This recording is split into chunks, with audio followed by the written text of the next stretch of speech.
નમસ્તે વિદ્યાર્થી મિત્રો, આપણે વિષય ભૂગોળ જેની અંદર આપણે પાઠ ત્રીજો જેમાં આપણે છેલ્લે વ્યાપારિક પશુપાલન વિશે આપણે થોડુંક ભણ્યા હતા. પ્રાથમિક પ્રવૃત્તિની અંદર આપણે શું કર્યું હતું? વ્યાપારિક પશુપાલન. તો આયા સુધી. ત્યાર પછી હવે જે ખેતી છે, ત્યાર પછી ખેતી આધારિત આનુષંગિક પ્રવૃત્તિઓ છે કે ખનન છે, બરાબર, જે આપણા આ વર્ષના અભ્યાસક્રમની અંદર સામેલ નથી. એ તો બધાને ખ્યાલ જ હશે, બરાબર. અને ન ખ્યાલ હોય તો હજી પણ જાણી લેજો. તો હવે આજે આપણે છે એને બાદ કરતાં માનવીની દ્વિતીયક પ્રવૃત્તિઓનો અભ્યાસ કરવાનો છે. તો જોઈએ આપણે માનવીની દ્વિતીયક પ્રવૃત્તિ, તો બધી જ આર્થિક પ્રવૃત્તિઓ સંસાધનોની પ્રાપ્તિ અને તેના ઉપયોગ સાથે જોડાયેલી હોય. કોઈ પણ પ્રથમ, દ્વિતીયક, તૃતીયક, ચતુર્થક કે પંચમ દરેક પ્રવૃત્તિઓને જોઈ લો તો એ બધી આર્થિક પ્રવૃત્તિઓ જે છે સંસાધન મેળવવા માટે અને સંસાધનના ઉપયોગ માટે જોડાયેલી હોય. બધા જ પ્રકારના સંસાધનો માનવ જીવન માટે ખૂબ જ મહત્ત્વના છે. દ્વિતીયક પ્રવૃત્તિઓના કારણે પ્રાકૃતિક સંસાધનોનું મૂલ્ય ખૂબ જ વધી જાય. શું કીધું? તો કે બીજી દ્વિતીયક પ્રવૃત્તિ કરવા માટે પ્રાથમિક પ્રવૃત્તિની જરૂર પડે, અને પ્રાથમિક પ્રવૃત્તિ છે એટલે કે પ્રકૃતિની જરૂર પડે, બરાબર. જેમ કે ઉદાહરણ દઉં, દ્વિતીયક પ્રવૃત્તિ એટલે કે ઉદ્યોગ ધંધો. આગળ આપણે જે વ્યાખ્યા જોઈશું દ્વિતીયક પ્રવૃત્તિની, કે જે કાચા માલમાંથી પાકા માલમાં રૂપાંતર કરે એને કહેવાય આપણે દ્વિતીયક પ્રવૃત્તિ એટલે કે ઉદ્યોગ, બરાબર. તો ઉદ્યોગ માટે છે કાચા માલની જરૂર પડવાની છે, અને કાચો માલ ક્યાંથી આવશે? તો કે ભાઈ પ્રાથમિક પ્રવૃત્તિમાંથી એટલે કે ખેતીમાંથી, બરાબર. એટલે જો દ્વિતીયક પ્રવૃત્તિ કરવી હોય તો તમારે કોની જરૂર પડશે? પ્રાથમિક પ્રવૃત્તિની. અને પ્રાથમિક પ્રવૃત્તિ એટલે કે ખેતીની જરૂર પડવાની. એટલે અહીંયા કીધું કે દ્વિતીયક પ્રવૃત્તિઓના કારણે પ્રાકૃતિક સંસાધનોનું મૂલ્ય કેવું થતું હોય છે? વધી જતું હોય. કાચા માલનું તૈયાર માલમાં રૂપાંતર કરતાં તે કિંમતી બની જાય છે, અને કપાસની કિંમત કરતાં તેમાંથી બનાવેલા તારની કિંમત કેવી થતી હોય? વધી જાય. તે તારનો ઉપયોગ કપડાં બનાવવામાં થાય. ટૂંકમાં કાચા માલને ઊંચી મૂલ્યવાન ચીજ વસ્તુઓમાં રૂપાંતરિત થાય તેવી ઉત્પાદન પ્રવૃત્તિને ઔદ્યોગિક ઉત્પાદન પ્રવૃત્તિ કહેવામાં આવે છે. એટલે કે દ્વિતીયક પ્રવૃત્તિ કહેવામાં આવે છે. અને એ અંડરલાઈન કરી નાખો, બરાબર. એટલે કે કાચો માલ હોય એને રૂપાંતર કરીને ઊંચી મૂલ્યવાન વસ્તુ, જેમ કે રૂનો ભાવ ઓછો હોય, બરાબર. રૂ હોય એનો ભાવ ઓછો, તમે રૂ લેવા જાઓ તો, કપાસ લેવા જાઓ તો એનો કિંમત ઓછી હોય ને, પણ એ રૂનું જો કાપડ બનાવી નાખવામાં આવે તો એનો કાપડનો ભાવ કેવો થઈ જાય? રૂ કરતાં વધી જાય. એટલે કીધું કે કાચા માલને છે ઊંચી મૂલ્યવાન ચીજ વસ્તુઓમાં ફેરવીને રૂપાંતર કરીને એને એ ફેરવવાની પ્રવૃત્તિને શું કહેવાય? ઔદ્યોગિક ઉત્પાદન પ્રવૃત્તિ એવું કહેવામાં આવે. જ્યાં પ્રાથમિક ક્ષેત્રના ઉત્પાદનોનો ઉપયોગ થાય છે તેવી પ્રવૃત્તિઓને દ્વિતીયક પ્રવૃત્તિ કહેવાય. આની હેઠળ અંડરલાઈન કરી નાખો. તો કે જ્યાં પ્રાથમિક પ્રવૃત્તિમાંથી જે ઉત્પન્ન થાય છે અને એનો ઉત્પાદનની અંદર એનો ઉપયોગ કરવામાં આવે છે એવી પ્રવૃત્તિને દ્વિતીયક પ્રવૃત્તિ કહેવાય. ભૂગોળવેતાઓ ઉદ્યોગ શબ્દને અર્થ એ પ્રવૃત્તિનું વર્ણન કરવા માટે કરે છે કે જેમાં ખેતી, જંગલ, મત્સ્ય અને ખનન પ્રવૃત્તિ દ્વારા પ્રાપ્ત પ્રાથમિક ઉત્પાદનોની પ્રક્રિયા અને નવી ચીજ વસ્તુના નિર્માણ સાથે જોડાયેલી હોય. એટલે ભૂગોળવેતા છે એ ઉદ્યોગ શબ્દ કોને કહે? તો કે જે પ્રાથમિક પ્રવૃત્તિમાંથી જે કાંઈ મળે છે, જેમ કે ખેતીમાંથી મળે, જંગલમાંથી મળે, મત્સ્યમાંથી મળે, ખનન કરવાથી મળે, આ બધી પ્રાથમિક ઉત્પાદન પ્રક્રિયા છે એને રૂપાંતરિત કરીને જે કાંઈ નવી વસ્તુમાં પરિવર્તન કરી દે એ શબ્દને ભૂગોળવેતા શું કે? ઉદ્યોગ એવો શબ્દ કહે છે. તો પ્રાથમિક પ્રવૃત્તિથી અલગ કરવા માટે ઉદ્યોગને દ્વિતીયક પ્રવૃત્તિ એવું કહેવામાં આવે. આ એક વ્યાખ્યા છે. તમને કોઈ પણ વ્યાખ્યા યાદ રહે એ માનવીય દ્વિતીયક પ્રવૃત્તિ તરીકે તમારે વ્યાખ્યા યાદ રાખવાની રહેશે. તો ઔદ્યોગિક ક્રાંતિના કારણે ગતિશીલ જળ, ખનિજ કોલસો અને ખનિજ તેલ વગેરે શક્તિના સંસાધનોના ઉપયોગથી પ્રાથમિક પ્રવૃત્તિના ક્ષેત્રમાં ખૂબ ફેરફારો થયા, બરાબર. જેમ જેમ ઔદ્યોગિક ક્રાંતિઓ થઈ તેમ આ બધાનો ઉપયોગ વધી ગયો. પાણીમાંથી વીજળી ઉત્પન્ન કરે, ખનિજ કોલસો બાળીને વીજળી ઉત્પન્ન કરે, ખનિજ તેલ ઈંધણ તરીકે ઉપયોગ કરે. તો આ બધા શક્તિના સાધન, જેમાંથી શું મળે? શક્તિ મળે, જેમાંથી તાકાત ઊભી થતી હોય એવા બધા સાધનોનો ઉપયોગ કરીને પ્રાથમિક પ્રવૃત્તિની અંદર ઘણો બધો ફેરફારો કરવામાં આવે છે. તેનાથી ઔદ્યોગિક ઉત્પાદન પ્રવૃત્તિને મદદ મળે. અહીં પ્રાથમિક પ્રવૃત્તિના કારણે પ્રાપ્ત કાચા માલને તૈયાર માલમાં ફેરવવાની પ્રવૃત્તિ થઈ, તેથી તેને દ્વિતીયક પ્રવૃત્તિ કહેવાય, બરાબર. જેમ ઉપર ભણાય એમ કે કાચા માલને પ્રાથમિક પ્રવૃત્તિમાંથી કાચો માલ મેળવો, અને કાચો માલ મેળવીને એને પાકા માલની અંદર અથવા તો કિંમતી વસ્તુની અંદર શું કરવામાં આવી? ફેરવી નાખવામાં આવી. તો આ પ્રવૃત્તિને શું કીધી? દ્વિતીયક પ્રવૃત્તિ કીધી. પ્લાસ્ટિકના રમકડા બનાવવા, લોખંડમાંથી યંત્રોનું નિર્માણ કરવું, અંતરિક્ષયાનનું નિર્માણ કરવું વગેરે ઉત્પાદનોને ઉદ્યોગ એવું કહેવામાં આવે છે. ઔદ્યોગિક ઉત્પાદન એટલે જૈવિક અથવા અજૈવિક પદાર્થોના એક નવા ઉત્પાદનના રૂપમાં યાંત્રિક અને રાસાયણિક પરિવર્તન માત્ર છે. પછી તે કાર્ય કેવું થતું હોય? એટલે કે ટૂંકમાં હું કીધું કે એમાં દ્વિતીયક પ્રવૃત્તિમાં કોનો? તો કે પ્લાસ્ટિકના રમકડા બનાવવાનો, લોખંડમાંથી નવા નવા યંત્રો બનાવવાનો કે અંતરિક્ષયાન બનાવવાનું, આ બધુંનું ઉત્પાદન કરવું એને ઉદ્યોગ જ કીધો. ઔદ્યોગિક ઉત્પાદન એટલે શું કીધું? તો કે જૈવિક એટલે કે જેમાં જીવ સાથે જોડાયેલી, અને અજૈવિક એટલે કે નિર્જીવ વસ્તુઓ હોય એ દરેક પદાર્થો એક નવા ઉત્પાદનના રૂપમાં શું કરે? યાંત્રિક અને રસાયણથી શું કરી નાખવામાં આવે? એને ફેરવી નાખવામાં આવે. એ ફેરવવાની પ્રક્રિયા છે એ કાર્ય કેવું હોય? તો કે સ્વયં સંચાલિત મશીન દ્વારા હોય, ઓટોમેટિક મશીન દ્વારા થતું હોય, હાથ દ્વારા થતું હોય કે પછી કોઈ કારખાનામાં થતું હોય. બરાબર? હું કીધું જૈવિક અને અજૈવિક પદાર્થોને યંત્ર વડે કે રસાયણ વડે શું કરી દેવામાં આવે?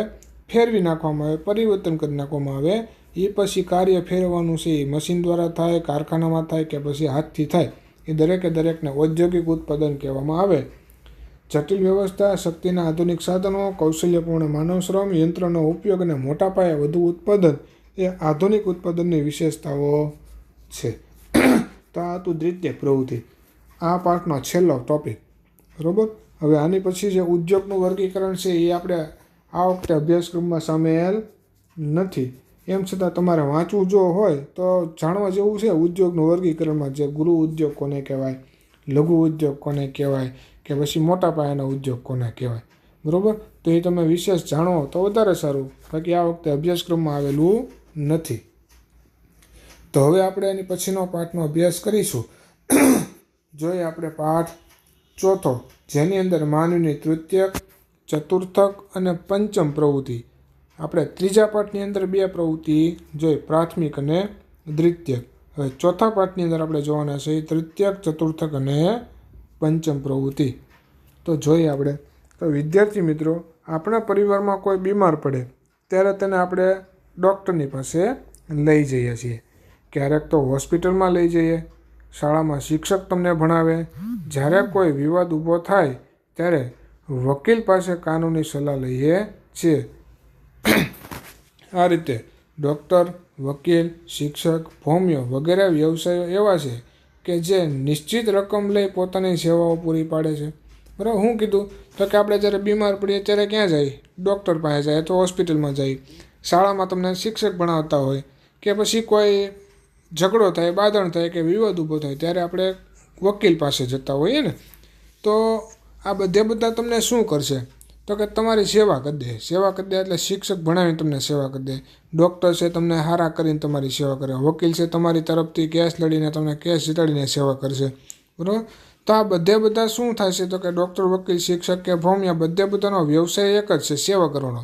પણ કઈ રીતે સેવા કરશે? તો કે પૈસા લઈને સેવા કરશે. તમારે એને પહેલાં પૈસા ચૂકવવા પડશે, અને પૈસા ચૂકવો તો તમારી સેવા કરશે. આમાં એક શબ્દ એવો ભોમિયો એટલે આપણે એને ઇંગ્લિશમાં ગાઈડ એવું કહેવામાં આવે. બરાબર? ફરવા જઈને આપણે ગાઈડ રાખીએ ને જે આપણે માહિતી પૂરી પાડે તો એને ભોમિયો કહેવાય. તો આ રીતે જોઈએ તો ડૉક્ટર, વકીલ, શિક્ષક કે ભોમિયો વગેરે વ્યવસાયો એવા છે કે જે તમારી પાસેથી કોઈ નિશ્ચિત રકમ લઈને સેવા પૂરી પાડે છે. આવી સેવાઓમાં કોઈ ચીજવસ્તુનું ઉત્પાદન થતું નથી. કોઈ ઉત્પાદન ન થાય ઉદ્યોગની જેમ, દ્વિતીયક પ્રવૃત્તિની જેમ.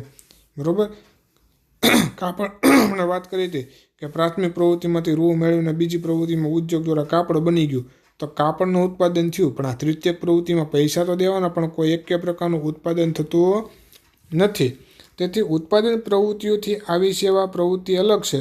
માનવીને આપી શકાય તેવી સેવાઓને તૃતીયક પ્રવૃત્તિ કહેવાય છે. અંડરલાઈન કરી નાખશો. શું કીધું? માનવીને આપી શકાય તેવી સેવાઓને તૃતીયક પ્રવૃત્તિ કહેવાય. વ્યાખ્યા યાદ રાખવાની છે તૃતીયક પ્રવૃત્તિની તમારે. તો સ્વાસ્થ્ય, કલ્યાણ, શિક્ષણ, મનોરંજન, વ્યાપાર, પરિવહન વગેરે તૃતીયક પ્રકારની પ્રવૃત્તિઓ છે. એની હેઠળ અંડરલાઈન રાખજો. કઈ તૃતીયક સેવાઓ છે? તો કે સ્વાસ્થ્ય હોય, કલ્યાણ હોય, શિક્ષણ છે, મનોરંજન છે, વ્યાપાર છે અને પરિવહન છે. બધી પ્રવૃત્તિ કઈ પ્રવૃત્તિ છે? તૃતીયક પ્રવૃત્તિ છે. અને આ પ્રકારની સેવાઓમાં કોઈ ચીજવસ્તુનું ઉત્પાદન થતું નથી, પણ તેને તો પગાર, વેતન અથવા તો મજૂરીના અપ્રત્યક્ષ રૂપમાં જ માપી શકાય. એટલે કે પગાર દો, વેતન દો કે એની પાસે કોઈ મજૂરી કરાવી લો, તો આ વૃત્તે તમે શું કરી શકો? એ સેવાને માપી શકો. તૃતીયક પ્રવૃત્તિમાં ઉત્પાદન અને વિનિમય બંને જોડાયેલા છે. બરાબર? ઉત્પાદન એ થાય અને વેપાર એ થાય. વિનિમય એટલે વેપાર અથવા તો લે વેચ, આપ લે કરવી, એને વિનિમય કહેવાય. તો તૃતીયક પ્રવૃત્તિની અંદર છે ઉત્પાદન અને વિનિમય બંને જોડાયેલા છે. ઉત્પાદન કાર્યમાં સેવાઓની પ્રાપ્તિ સમાવેશ છે, જેનો ઉપયોગ થાય છે, અને વિનિમય અંતર્ગત વેપાર, પરિવહન અને સંચાર સંબંધી સુવિધાઓ જોડાયેલી છે, જેનો ઉપયોગ અંતરના પરિબળને બિનઅસરકારક બનાવવામાં થાય છે. તો હવે જે આ લાઈન આવે છે ખાસ આઈએમપી છે, અંડરલાઈન કરી નાખજો કે દ્વિતીયક અને તૃતીયક પ્રવૃત્તિ વચ્ચે તફાવત. એવો પ્રશ્ન પૂછાય કે દ્વિતીયક અને તૃતીયક પ્રવૃત્તિ વચ્ચે મુખ્ય તફાવત જણાવો. તો એનો તફાવત તમને અહીંયા આપેલો છે કે દ્વિતીયક પ્રવૃત્તિ અને તૃતીયક પ્રવૃત્તિ વચ્ચે ફેર શું? તો કે ઉત્પાદન તકનીકી, મશીનરી અને ફેક્ટરી દ્વારા થતી પ્રક્રિયાઓ કરતાં કારીગરની વિશિષ્ટ કુશળતાઓ, અનુભવ અને જ્ઞાન ઉપર નિર્ભર હોય. દ્વિતીયક પ્રવૃત્તિમાં શું થાય? તો કે ટેકનોલોજીનો ઉત્પાદન માટે કોનો ઉપયોગ કરવામાં આવે? તો કે ટેકનોલોજીનો અને મશીનના ફેક્ટરીની અંદર ઉત્પાદન થાય. આ દ્વિતીયક પ્રવૃત્તિ છે. જ્યારે તૃતીયક પ્રવૃત્તિની અંદર તો કે કુશળતા હોય, અનુભવ હોય અને જ્ઞાન ઉપર આધાર રાખતું હોય. બરાબર? આ બેનો તફાવત છે કે દ્વિતીયક પ્રવૃત્તિની અંદર છે એ ઉત્પાદન છે ટેકનોલોજીના, તકનીકી એટલે કે ટેકનોલોજીના આધારે, મશીનના આધારે અને ફેક્ટરીઓમાં થાય છે. જ્યારે તૃતીયક પ્રવૃત્તિની અંદર છે એ તમારી આવક કેમ થાય? તો કે તમારી કુશળતાના આધારે, તમારા અનુભવના આધારે અને તમારા જ્ઞાનને આધારે છે તમારી આગળ આવક થતી હોય છે. તો આ મુખ્ય ફેરફાર અથવા તો જે તફાવત જે કહીને એ આવડો હશે, અને જે પરીક્ષામાં પૂછાય પણ છે, એટલે આઈએમપી પણ છે. અને એક આ વખતે તમને ખ્યાલ છે કે 30 માર્કના તો આપણે 1-2 વાક્યના અને વિકલ્પો તરીકે પ્રશ્નો આવવાના છે. બરાબર? એટલે એમાંથી વિકલ્પો તરીકે અથવા તો 1 માર્કના પ્રશ્ન તરીકે તમને આવડું વસ્તુ પૂછી શકે, તો ખાસ યાદ રાખવી. તો હવે આપણે જોઈએ તૃતીયક સેવાઓ. તો સમગ્ર વિશ્વમાં ઉદારીકરણ અને ખાનગીકરણના પરિણામે ઔદ્યોગિક ક્ષેત્રોના કદ અને ભૂમિકા બંનેમાં કેવો થયો છે? વધારો થયો છે. બરાબર? તો કે ઉદારીકરણ એટલે શું ને ખાનગીકરણ એટલે શું એ આપણે જોઈ ગયેલા છે. અથવા તો તમે 10મા ધોરણની અંદર એ સમાજની અંદર ભણ્યા દઈશું. ઉદારીકરણ અને ખાનગીકરણ એટલે શું? તો કે ઉદારીકરણ એટલે તો કે બધા ઉદ્યોગ ધંધા માટેના નિયમો છે એ હળવા કરી નાખો, અને ખાનગીકરણ એટલે કે બધું પ્રાઇવેટ કરી નાખવું. સરકાર હસ્તકથી બધા ઉદ્યોગો છે એ કોઈ પ્રાઇવેટ વ્યક્તિને સોંપી દેવા, આ ખાનગીકરણ.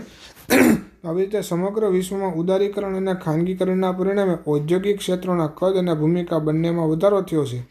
તેમ છતાં સરકાર જ તે સૌથી વધુ લોકોને રોજગારી આપે છે. બરાબર? ઉદારીકરણના ખાનગીકરણના કારણે, વૈશ્વિકીકરણના કારણે ઉદ્યોગો ધંધાઓ બહુ વધ્યા, પણ એમ છતાં રોજગારી છે સૌથી વધુ આજે કોણ પૂરી પાડે છે? સરકાર જ પૂરી પાડે છે. કારણ કે લોકોને રક્ષણ, શિક્ષણ, સ્વાસ્થ્ય, સફાઈ, કલ્યાણ, પરિવહન સુવિધા અને કાયદાકીય વ્યવસ્થાઓ જેવી અનેક પ્રકારની સેવાઓ સાર્વત્રિક રીતે પૂરી પાડે. સરકાર, આને અંડરલાઈન કરી નાખો, સરકાર કઈ કઈ સેવા પૂરી પાડે? તો કે રક્ષણની, પોલીસને, આર્મી છે આપણું રક્ષણ માટે હોય તો એ સરકારી સેવા પૂરી પાડે. શિક્ષણ, સરકારી શિક્ષકો હોય. સ્વાસ્થ્ય માટે એટલે ડૉક્ટરો હોય. સફાઈ કર્મચારીઓ હોય. કલ્યાણ માટે હોય. પરિવહનની સુવિધાઓ એટલે કે એસટી હોય. વકીલો એટલે કે કાયદાકીય વ્યવસ્થા હોય. આ દરેકે દરેક સેવા છે એ કોણ પૂરી પાડે છે? આજે પણ હજી સરકાર જ પૂરી પાડે છે. વિકસિત દેશોમાં દેશની અંદર અને બહાર સેવાની નિકાસ વધવાથી પણ સેવા ક્ષેત્રમાં વધારો થયો છે. એટલે વિકસિત દેશોની અંદર શું થાય? તો કે સેવાની નિકાસ થાય. સેવાની નિકાસ એટલે સેવા કોઈ વસ્તુ નથી, પણ જે તે દેશનો સેવા કરતો વ્યક્તિ બીજા દેશમાં સેવા કરવા જાય, જેમ કે ભારતનો ડૉક્ટર છે અમેરિકામાં કોઈ ઓપરેશન કરવા જાય તો સેવાની નિકાસ થઈ કહેવાય. બરાબર? ત્યાં જઈને સેવા કરી આવ્યો ને. બરાબર? એટલે સેવાની નિકાસ. તો કે આવી રીતે વિકસિત દેશોમાં દેશની અંદર અને દેશની બહાર સેવાની નિકાસ થવાથી પણ સેવા ક્ષેત્રમાં વધારો થઈ રહ્યો છે, અને અનેક દેશો વિદેશી ગ્રાહકોની સેવાઓનું વેચાણ કરીને વધુ કમાણી કરી રહ્યા છે. વિશ્વ સ્તરે મોટા પાયે સેવાઓનો વેપાર થઈ રહ્યો છે. તો આર્થિક વિકાસ માટે સેવાઓ બધું મહત્ત્વની છે. એટલે કે પૈસાનો વિકાસ, પૈસા ટકે આવક વધુ મેળવવા માટે સેવાકીય પ્રવૃત્તિ છે વધુ મહત્ત્વની છે. સ્વાસ્થ્ય અને કલ્યાણ શિક્ષણ, મનોરંજન, વાણિજ્યની સેવાઓ, પરિવહન વગેરે પ્રવૃત્તિઓ સેવાની સાથે સંબંધ ધરાવે છે. વાણિજ્યની સેવાઓને કંપનીઓની ઉત્પાદકતા અને ક્ષમતામાં વધારો કરે છે, તેમજ તેના કાર્યોની જાળવણી રાખવામાં સહાય કરે છે. જાહેરાતો હોય, કર્મચારીઓની પસંદગી છે, અધિકારીઓને અપાતું પ્રશિક્ષણ કે શિક્ષણ તેના ઉદાહરણો છે. એટલે કે જાહેરાતો આપી જેના થકી રોજગારી વધે, સેવાકીય પ્રવૃત્તિ વધે, કર્મચારીઓની પસંદગી, અધિકારીઓને અપાતું શિક્ષણ એટલે કે ટ્રેનિંગ, અને પ્રશિક્ષણ એટલે કે ફરીવાર ટ્રેનિંગ આપી અને પ્રશિક્ષણ એવું કહેવામાં આવે. જ્યાં વિકસિત અર્થવ્યવસ્થા છે ત્યાં સેવા પર આધારિત વિકાસમાં તેની માંગ વધુ હોય છે. બરાબર. જ્યાં પૈસા ટકે વિકાસ થઈ ગયો છે એટલે એનું અર્થતંત્ર કેવું છે? વિકસિત થઈ ગયું છે. ત્યાં આ સેવાકીય પ્રવૃત્તિ વધુ થતી હોય છે. તેથી આવા દેશોના સેવા ક્ષેત્રમાં રોકાયેલા લોકોના આર્થિક સ્તરમાં વૃદ્ધિ થઈ રહી છે. બરાબર. એટલે જ્યાં સેવાકીય ક્ષેત્રોની અંદર જ્યાં વિકસિત વ્યવસ્થા છે ત્યાં સેવાકીય પ્રવૃત્તિ વધુ થાય છે, ને એના કારણે એ લોકોની આર્થિક રીતે જોવા જઈએ તો હજી પણ વૃદ્ધિ એટલે કે એનો વિકાસ થઈ રહ્યો છે. વિકાસશીલ દેશોમાં પણ ઉત્પાદન ક્ષેત્રોની તુલનામાં સેવા ક્ષેત્રો ઝડપથી વિકાસ સાધી રહ્યા છે, તેમજ રાષ્ટ્રીય આવકમાં તેનાથી સારી વૃદ્ધિ થઈ રહી છે. સેવાકીય ક્ષેત્રોનું કૌશલ્ય, અનુભવ અને જ્ઞાન ધરાવતા કર્મચારીઓની માંગ વૈશ્વિક સ્તરમાં અથવા તો વૈશ્વિક બજારોમાં વધી રહી છે. વધુ વેતનવાળી નોકરી કોઈને કોઈ સ્વરૂપે માહિતી સંગ્રહ, પ્રક્રિયા અને પ્રસારણ સાથે જોડાયેલી છે. વિશ્વના મોટાભાગના દેશોમાં શરૂઆતમાં પ્રાથમિક પ્રવૃત્તિઓ, ત્યાર પછી દ્વિતીયક પ્રવૃત્તિઓ અને ત્યાર પછી ક્રમશઃ તૃતીયક, ચતુર્થક અને પંચમ સેવાઓને સ્થાન પ્રાપ્ત થયું. એટલે કે વિશ્વની અંદર આજે પણ જેટલા લોકો કાર્ય કરે છે ને, જે લોકો તમારા પપ્પાથી માંડીને મારીથી લઈને કોઈ પણ કામ કરતા હોય, આર્થિક પ્રવૃત્તિ કરતા હોય, એ દરેક લોકોમાં જોવા જઈએ તો વિશ્વમાં સૌથી વધારે કયું કામ થાય તો કે પ્રાથમિક પ્રવૃત્તિઓ આજે કરે છે. આની પછી તો કે પછી ઓછું હોય તો દ્વિતીયક પ્રવૃત્તિ, ત્યાર પછી તૃતીયક, પછી ચતુર્થક, આમ ક્રમશઃ સૌથી વધારે લોકો કયા કામ સાથે જોડાયેલા છે? પ્રાથમિક પ્રવૃત્તિ સાથે. ત્યાર પછી બીજા નંબરે દ્વિતીયક પ્રવૃત્તિ સાથે, ત્રીજા નંબરે તૃતીયક, ચતુર્થક, પંચમ, આમ એક પછી એક ક્રમમાં લોકો છે આજે જોડાયેલા જોવા મળે છે. તો હવે પછીના લેક્ચરની અંદર આપણે જોવાનું છે તૃતીયક પ્રવૃત્તિના સેવાના મુખ્ય વિભાગો.